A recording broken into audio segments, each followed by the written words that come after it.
In this game, I'll be playing as a Marine flamethrower operator fighting against the Japanese in the Pacific. But before we get into the gameplay, I want to talk about why we really don't see modern flamethrowers in war anymore and clear up some misconceptions. Flamethrowers are not war crimes. Flamethrowers cannot be used in dense civilian areas or on civilians, sure, but the flamethrower itself and its use in enemy combatants or fortifications is completely legal. So why don't we see flamethrowers as often today? Okay, so there's this myth that countries don't use flamethrowers anymore because they aren't effective. Well, one, modern countries still do use the flamethrower, notably China, which has produced the most modern version of flamethrowers, and they have more range and they are more compact than ever. But this idea that flamethrowers aren't used anymore because they aren't effective is simply just wrong. Let me explain, but we have to start with explaining how exactly a flamethrower works. The earliest version of flamethrowers used burning gasoline or some sort of flammable liquid like crude oil. The burning gasoline was meant to not only burn defenders alive, although obviously it certainly could, but was meant to also produce toxic fumes and consume the oxygen in an enclosed space like a bunker, and this would cause the defender to either suffocate or flee their positions. There were many issues with using gasoline as flamethrower fuel. Gasoline mixed with something like diesel or any liquid as flamethrower fuel had problems. Much like how you see a water gun work, the liquid form of gasoline meant that the flames had limited range and the burning liquid would just be dispersed not long after being dispensed. The gasoline shot from early flamethrowers would also burn out pretty quickly or just be easily extinguished. So as a solution, flamethrowers began to use napalm or other forms of jelly or thickened mix. The advantage of this switch was significant in two ways. Number one, it increased the range of the flamethrower as the jelly substance would stick together longer. And yes, this jelly substance that flamethrowers shot when launched at hard surfaces such as the walls of a bunker or a trench would literally bounce off the surface and deeper into enemy controlled territory. There have been numerous accounts of flamethrower operators ricocheting their flames deeper into an enemy bunker. And number two, the flames from napalm or other forms of jelly flamethrower fuel burns hotter and are also much harder to put out. Famously, jelly flamethrower fuel can burn on top of water surfaces and create serious obstacles for either the defender to escape from or across. Napalm infamously sticks to various surfaces, and modern flamethrower fuel mixes are all thickened, allowing them to be launched further and harder to put out than ever. So how exactly does a modern flamethrower clear out an enemy position? Well, once a squad provides enough suppression for a flamethrower operator to get within the range of an intended target, usually some sort of bunker or trench or fortified position, the flamethrower operator lets a 1 to 2 second burst of flames into the viewport or any opening of that fortification. Once the jelly and thickened substance enters the enemy position, it will bounce around the position, coating the entire area with hard to extinguish and intensely burning flames. Within a split second, the entire enemy position, which is usually an enclosed space, will be filled with toxic black smoke, and the oxygen will be quickly consumed by the burning flames. Even if the defender is completely unscathed by the initial flames, the defender must either choose to retreat deeper into his defenses, if there is a choice to, or run out into the open to avoid the heat and avoid not suffocating to death. Whatever is in the bunker will either be destroyed or cook off, meaning that if there's a stockpile of ammo, which there usually is in a bunker, there will most likely be some sort of secondary explosion that kills anyone inside. Either way, in literally 1 to 2 seconds, an entrenched and reinforced enemy position gets cleared out. Let me put it another way. Gear and weapons have gotten more sophisticated, but soldiers and Marines today are just as vulnerable to flames as they were back in World War I and World War II. A soldier might have the fanciest night vision, comtacts, thermals, level 4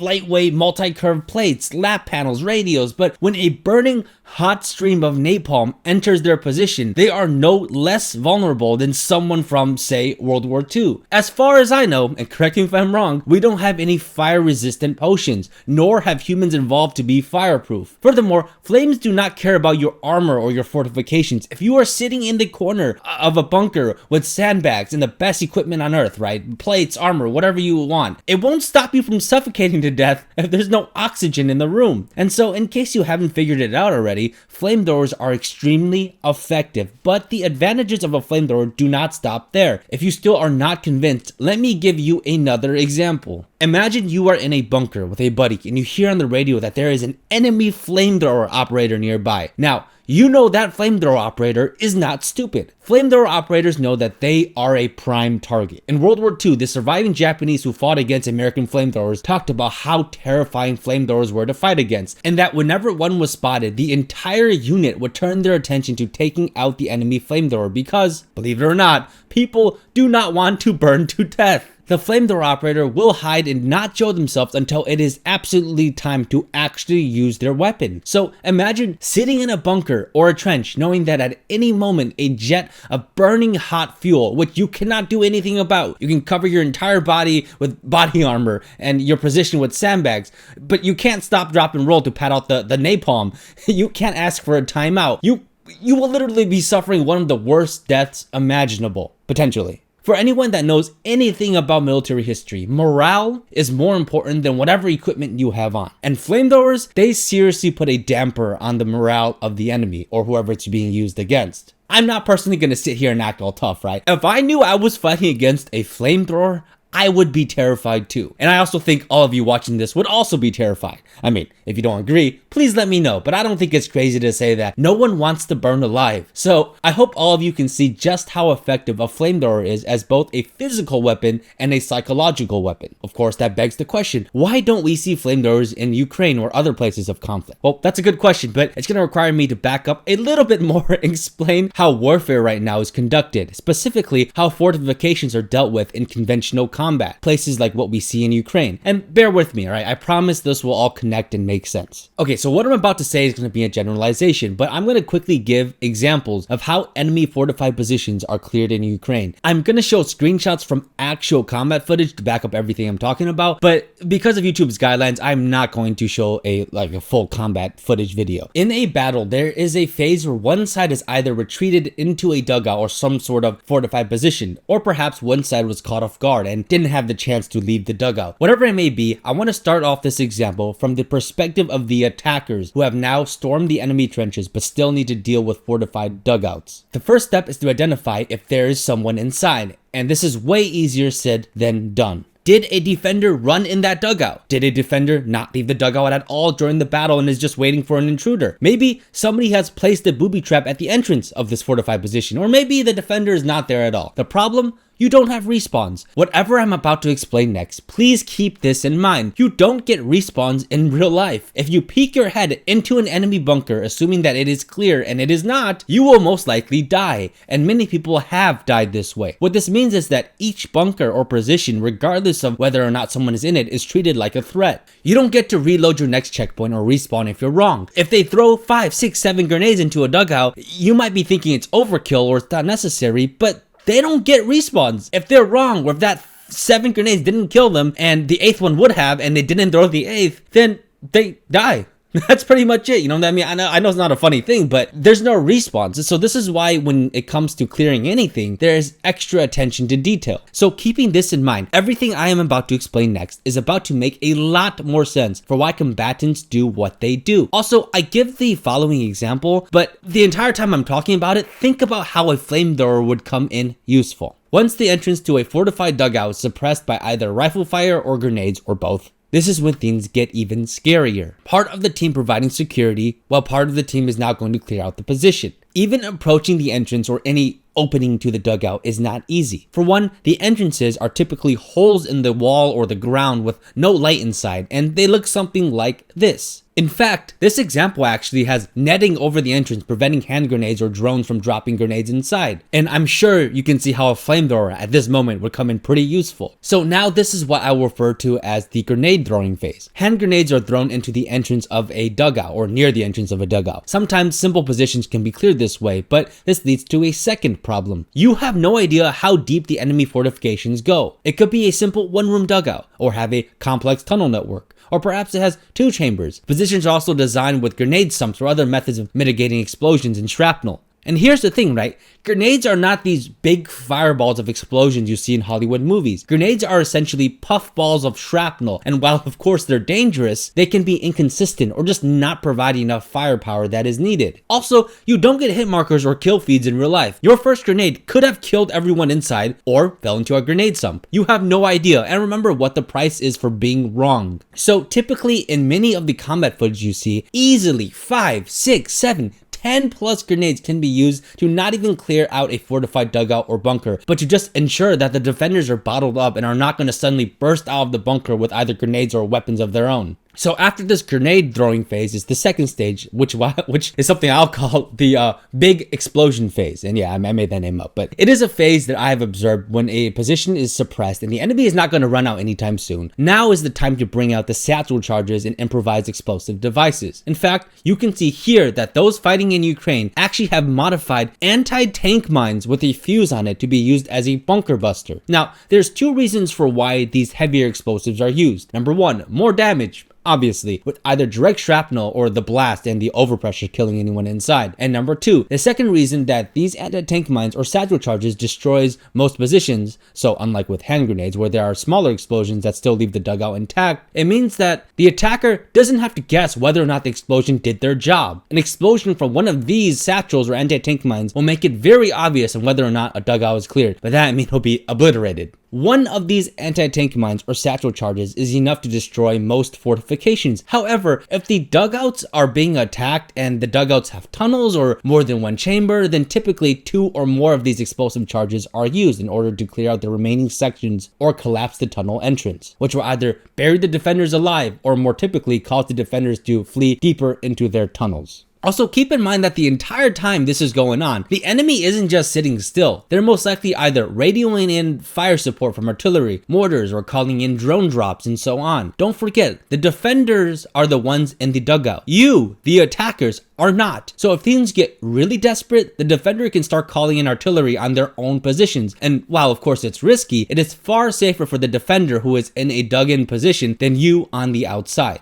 Now, let's pretend that we have a flamethrower. Once the enemy is suppressed, the flamethrower shoots a 2-second burst worth of flames inside the entrance of the dugout. Immediately, the defenders who had fortified their entire positions with sandbags in a well-designed dugout to escape the initial burst of flames now have the entrance literally swarming with burning jelly, and the defenders begin to choke on the black smoke and some pass out due to the lack of oxygen. Immediately, there is panic. It doesn't matter how many push-ups you can do if you're about to burn alive or suffocate. You can't run out the entrance because it's on fire and you know that the enemy is waiting to see if anyone runs out. So quickly, you and your team fall back into the tunnels connected to your dugout. Soon, you and whoever is alive leave your tunnel through a trapdoor near your position. However, black smoke is billowing out your tunnel as you all scramble out of your position. This black smoke alerts the attackers to your position as well as any other tunnels that are nearby. You escape if you're lucky or you are gunned down if you're not. So what I just said is of course a generalization, but are we all on the same page about how effective a flamethrower is? That again goes back to the question, why don't we see flamethrowers used in Ukraine or other wars today? Now,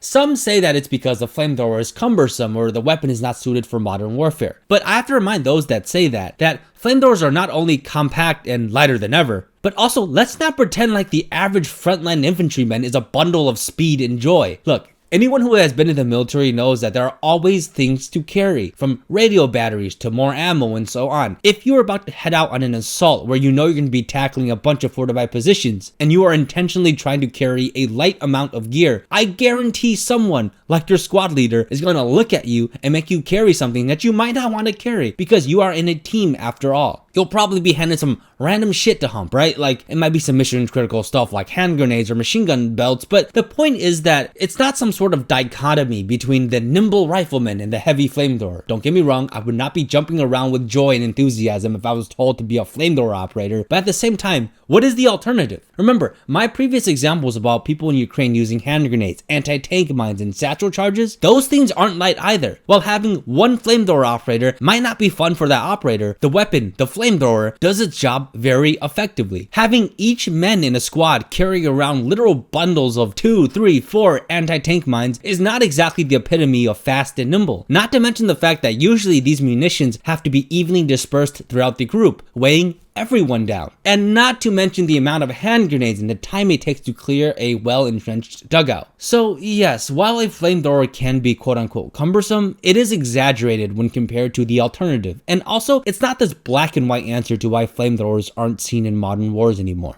Some say that it is because the flamethrower operator can only deal with short-range threats. Well, sure, that's true, but the flamethrower operator is on a team. They aren't expected or meant to go toe-to-toe with an enemy marksman. They are meant to be used for specialized purposes. In other words, flamethrowers are not good at doing jobs not meant for the flamethrower, but that is obvious and not a reason for why they aren't seen as often. Also, we can see in combat footage that it is very common to get within hand grenade or closer throwing distances to the enemy. So it's not like there aren't scenarios where an enemy is within the effective range of a flamethrower anyways. Oh, and if you are a flamethrower operator that finds yourself alone because everyone around you is dead or dying, then you have bigger issues than what your flamethrower's effective range is. So it isn't the weight or the effectiveness of a flamethrower for why they aren't seen in modern wars. Instead, it is actually two things. One, logistics, and two, terrain and circumstance. Starting with logistics, flamethrower operating is a skill. Nothing in the military works in a vacuum, and nothing in the military functions alone. Your tanks need not just tankers, but spare parts, fuel, repair personnel, retrieval vehicles, a doctrine for how to use it in conjunction with the other forces, and so on. This is the same for a flamethrower. You don't go to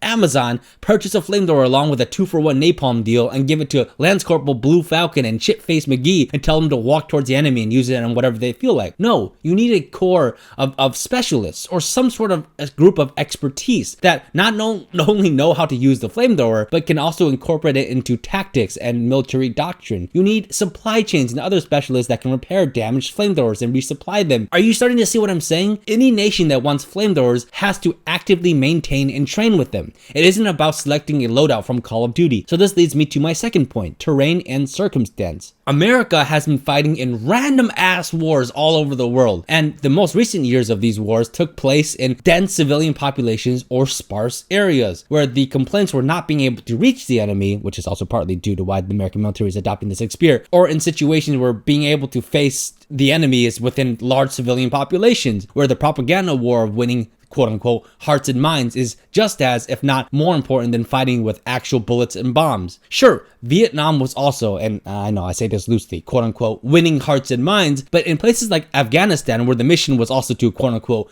win hearts and minds in the 21st century, where we all have cell phones and everyone else has cell phones too, having your dudes walk around with a fucking flamethrower is not exactly a PR win. So what I'm trying to say here is that due to the amount of work it takes to maintain and train people to the skill of flamethrower operations, America has simply taken the flamethrower out of its arsenal for now, as it has low relevance to the type of warfare that America has faced in places like Afghanistan. Now, many countries, including America, use thermobaric weapons that are designed to release a huge vapor cloud of explosive fuel, and a secondary explosion ignites it. This will kill by heat, overpressure, suffocation, or just concussive blast. The problem is that these are used at long range, either through a vehicle or some kind of launcher. The dugouts and fortifications of underground bunkers that have been seen in places like Ukraine have tiny camouflaged entrances that are usually only discovered when an assaulting team physically finds them. This means that by the time they are discovered, it is impractical to call in a thermobaric strike on the enemy position without the risk of just eviscerating your own friendly troops too. And with a thermobaric launcher, again, the entrances of these fighting positions are usually made in a way that causes the attacker to seriously struggle to see the inside of. Entrances usually have some sort of curve to them, or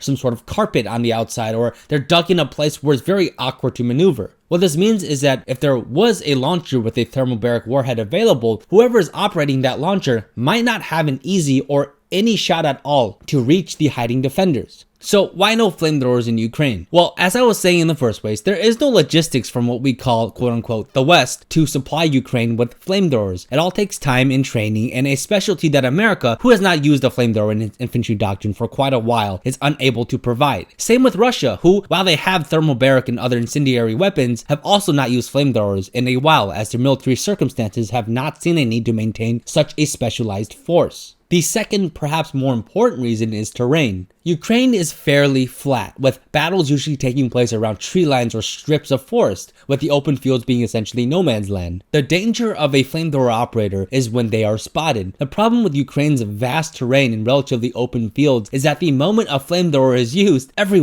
drone operator, every person within a 5-mile or more radius can see and eliminate the flamethrower. China still has trained flamethrower units because parts of the terrain of southern China, as well as places where Chinese forces might have to fight in the future, are dense jungles, and in the jungle a flamethrower makes perfect sense. The jungle provides concealment to the flamethrower operator and reduces the effectiveness of drones. The dense foliage makes spotting harder and drones harder to operate with a more inconsistent signal and just the inability to maneuver and spot as effectively. A flamethrower operator can spray its flames and quickly disappear under the canopy of trees or other types of cover. I do not doubt that if any nation, including America, finds themselves in a situation where they are fighting in dense jungles or similar environments to that, there will no doubt be a serious discussion and re-implementation of specialized flamethrower units. Of course, that is easier said than done. The point is that flamethrowers are effective. The drawbacks of a flamethrower are there, but there are drawbacks to everything an infantryman can carry. We see flamethrowers not taking a role on the modern battlefield because the terrain and circumstance don't suit the needs of a flamethrower. And even in circumstances where a flamethrower can be justified, the chain of command do not see the need to adopt an entirely new, specialized, expensive unit with an entirely different military occupational specialty and the equipment needed to build another flamethrower force. Flamethrowers are still effective, and with that, let's talk about what's going to be happening in this game as I play as a flamethrower operator.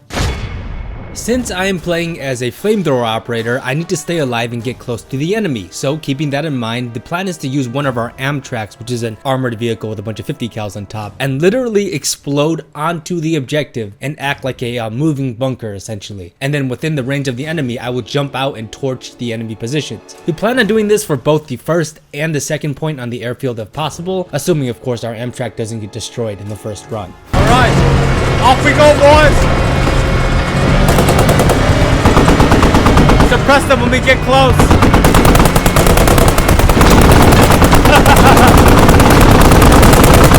We're rolling thunder, damage.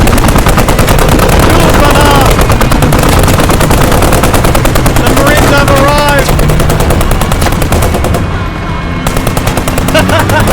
I don't know what you're saying, Tommy. I don't know what you're saying, Mama boy. I don't know what you're saying.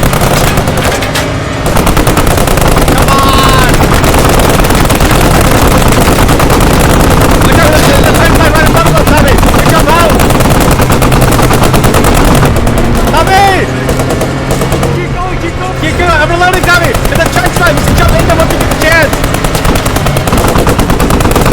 Holy shit!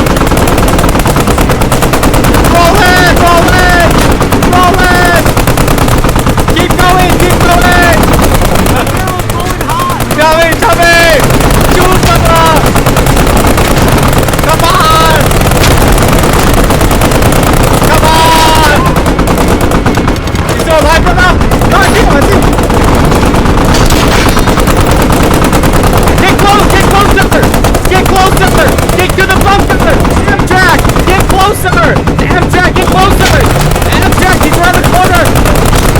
We gotta go, Timmy! We gotta go! He's around the fucking bunker door! Jump out, Tommy! Wait. Get closer! Get closer! Tommy, stay there! Tommy, stay there! Stay there, Tommy!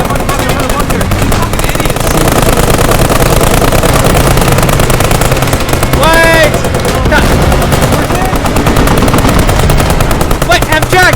Park next to the bunker so we can jump out without dying! Wait, I killed him! Yeah, they're in there! Me, flamethrower in the bunker! Tommy, I can't jump out, I'm gonna die! Fuck it, I'll go! I'm grenading him! I'm grenading the bunker! Flamethrower is me, I'm grenading it! Tommy, move! Tommy, move! Move!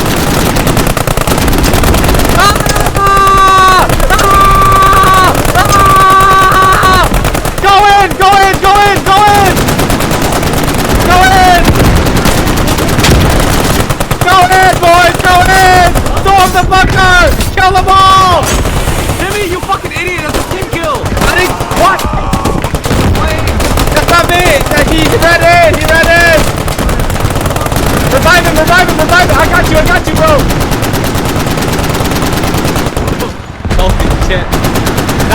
kill, man. He team killed somebody else. He team killed someone else. Get in the amtrack. Get in the back. Tommy, move. Tommy! Oh, we got it, Tommy, we got it. Oh, shit! We're here! Armored assault! Oh, shit! We're doing it! Ow!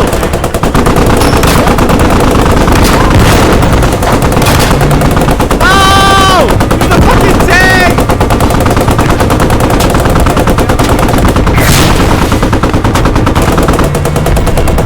Tommy! We put up a 50 cal, Tommy!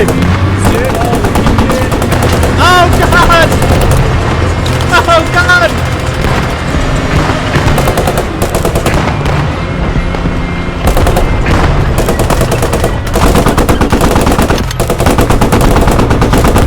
Tommy, this is like a single player mission right now! One bunker at a time! Single player mission! You see this coming?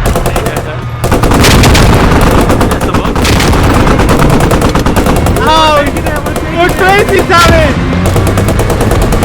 Oh my god! Take it. This is fucking insane!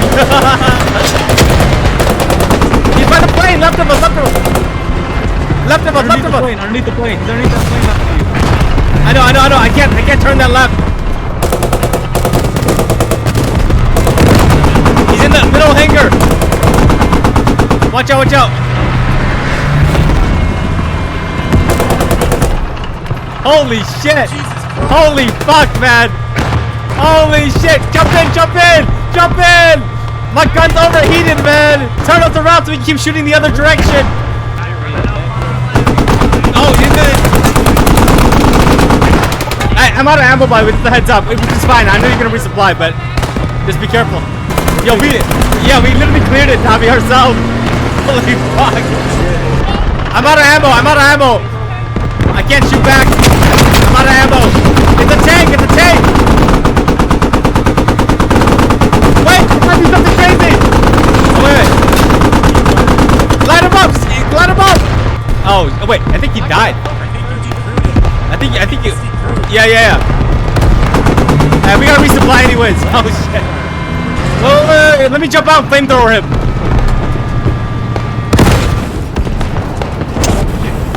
Ah!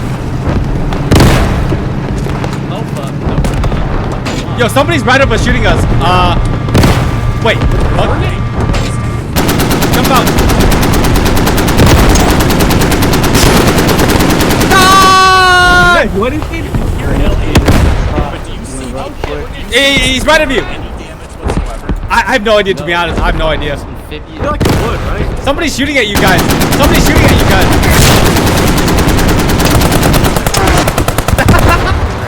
Oh shit. I'm coming. Okay, I'm in. I think I'm bleeding out. Oh god, I think I'm gonna bleed out. Keep going. Oh god. This is it, Tommy. Oh god. Yeah. We're fighting a fucking tank right now. I'm gonna bleed out. Oh god. We were assaulting a bunker. Fuck it. I'll just spawn. Our team is already swarming the next point, and so we expect to take the command towers very quickly, and then we plan on moving on to the last 2 points. However, since we don't have an Amtrak anymore, I am way more exposed as a flamethrower.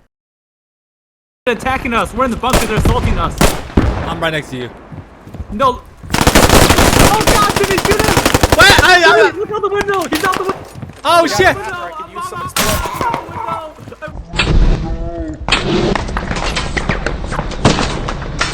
So, in case you couldn't tell, the flamethrower, at least for now, is fucking ass in this game. I'll make a more detailed video later, but man, it is not that good right now. But, I mean, hey, at least it looks cool, right? Die,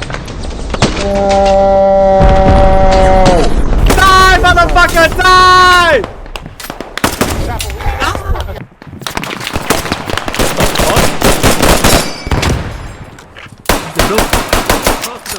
Building across with the flag. Shoot back!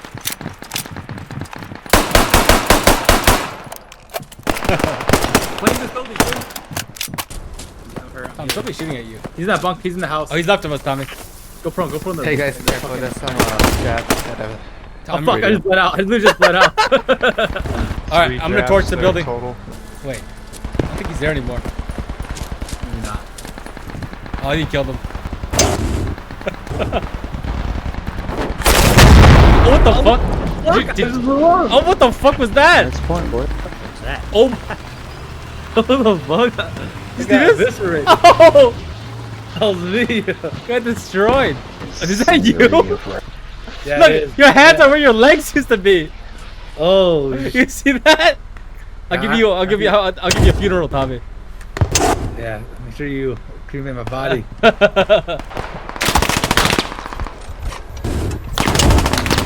Ah, he's right outside. Are they attacking us? Are they Yep. bombs attacking us? They're somewhere outside, Tommy. Yo, they're coming to me. They are. Oh my God. Someone's walking at us.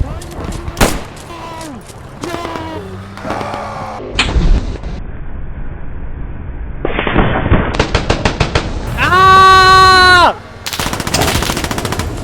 Ah! How did he live? How did he live? What the fuck? Is he in the house? Yeah. What? Wait, oh wait, can I revive you? Wait, The hill, the hill. he needs a pistol. We're taking it back. We're taking it back. Yeah, I'm on point. We're charging down the hill. They are? Down the hill. Oh, I see him! Die! Get a pistol at him. They're charging down the hill. I see him, the buzzer charging.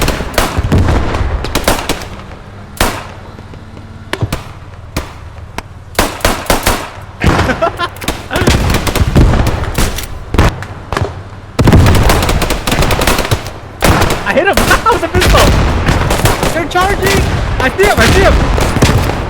Tommy, I see him. Tommy, you see him, right? They're just throwing their lives away. They're taking them up. They're crazy, Tommy. Watch this, Tommy. You see me? Die! Die! They're in the bunker. They're in the bunker. Yeah, you see that little pillbox? Oh, my bad. Bro. Oh my God! He got blown up. Oh God! Die! Die! Come on, you bastards! Motherfuckers, man! They want some! They're charging us. They're in the space again. Where? They're charging us. They're charging us. They're coming to me. Die! Die! That's the tank, Tommy! Ah! We're going in, Tommy.